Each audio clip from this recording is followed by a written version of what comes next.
Revenant episode 5 की starting में देखते हैं हाइसंग को सैनियों की नानी के घर के पास पिक्चर पॉट का टुकड़ा मिलता है जिसको एक रस्सी से बांध के दफनाया गया होता है। वो रस्सी नहीं बल्कि लाइन ऑफ प्रोविजन होता है जो सील करने के लिए यूज किया जाता है।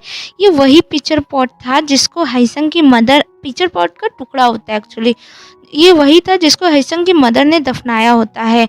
हाइसंग अपने दादी के घर जाता है जहाँ वो कियोन, जो कि care taker and vice president है हाइसंग की कंपनी के, उनको उसको वेलकम करते हैं और समझाते हैं कंपनी की भागदौड़ संभाल ले क्योंकि वो इकलौता वारिस है और दादी भी बूढ़ी हो चुकी हैं। पर हाइसंग को जरा सी भी इंटरेस्ट नहीं था इनमें।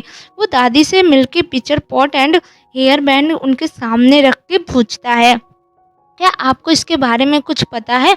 क्योंकि मेरी मॉम के पास मैंने ये दोनों चीज़ें देखी थी उनके डेथ के पहले। इस पे उसकी मदर, दादी भड़क जाती है और कहती है मिस्टर क्योन को बुला के हाइसंग को घर से बाहर निकलवा देती है। क्योन कहता है ऐसा क्या किया जो गुस्सा हो गई मैडम? हाइसंग कहता है जब भी मैं मॉम के बारे में कुछ पूछता हूँ वो ऐसे ही भड़कती हैं। क्योन कहता है कोई ना, ओजिन का डेथ एनिवर्सरी आ रहा है, तुम उस दिन आके पूछ सकते हो। एक्चुअली ओजिन मिस्टर क्योन का बेटा है। नेक्स्ट सीन दिखाई जाती है सैन्यूंग हाइसंग के घर आती है, उसको उसका कार्ड वापस देती है। हाइसंग शॉक होता है और पूछता है तुम्हारे पास कैसे ये कार्ड था?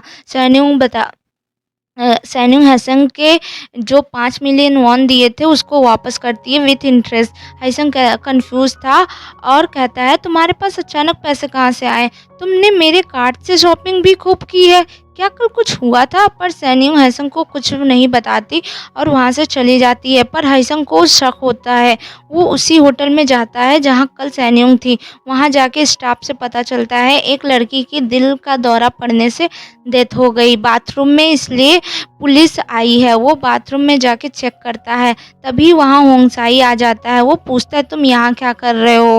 हाइसंग कहता है इसको हंग्री घोस्ट ने मारा है और ये एंड नहीं है, आगे और भी होगा या हुए होंगे, और चला जाता है। होंगसाई सोच में पड़ जाता है और रिसेंट ऐसे केसेस को चेक करता है जिनमें सडनली मौत हुई है दिल का दौरा पड़ने से और सेम तरीके से। होंगसाई ये देख के शॉक हो जाता है। सारे केसेस में बहुत ज़्यादा सिमिलरिटी थी और सारे केसेस में विक्टिम का कुछ महंगा सामान गायब होता है, जैसे इस केस में पर्स गायब था।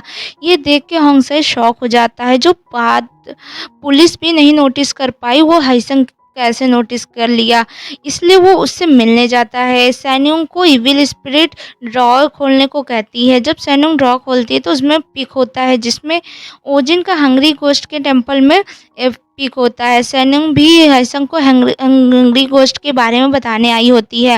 होंगसाई कहता है बताओ ये हंग्री गोस्ट क्या है?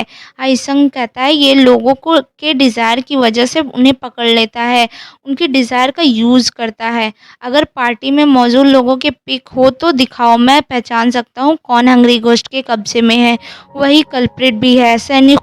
यूंगजरी के इंस्टा आईडी से पिक दिखाती है, पर हंगसाई कहता है इनमें से कोई नहीं। हंगसाई कहता है मुझे पता था तुमसे कुछ नहीं होगा, पता चलेगा, पर कातिल कोई हमारा दोस्त में से ही है और वो भी कोई गर्ल, क्योंकि लेडीज़ बाथरूम में कोई लड़का तो जाएगा नहीं।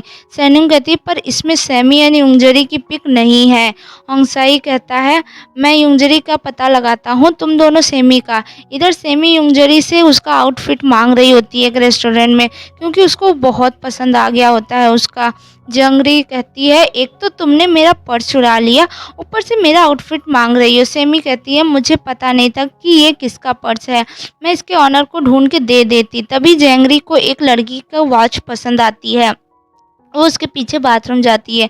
सैनिंग भी वहाँ आ जाती है। सेमी को ढूंढते ढूंढते वो मिरर में देखती है, फिर सेमी के पास जाके पूछती है तुम ठीक हो? जंगरी कहाँ है? सेमी बताती है वो बाथरूम गई है। इधर जंगरी उस लड़की को गला दबा के मार रही होती है, उसकी आंखें ब्लैक हो गई होती है। सैनिंग आके उस पर पानी डालती है जिससे होश आ जाता है जंगरी को, पर वो अपना आई मिरर में देख के डर जाती है और भागने लगती है और उसका एक्सीडेंट हो जाता है सड़क पे। इधर होंगसाई को भी पता चल जाता है जंगरी ही कल्प्रिट है।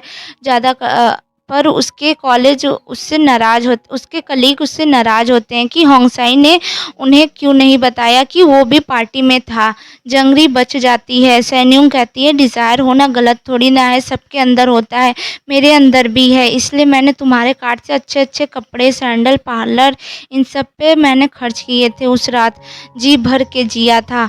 आई थिंक वो मैं चाहती थी इसीलिए ऐसा हुआ। हाइसंग कुछ नहीं कहता। नेक्स्ट सीन दिखाई जाती है, हाइसंग को पता चल जाता है वो लाइन ऑफ प्रोविज़न किसने बनवाया था।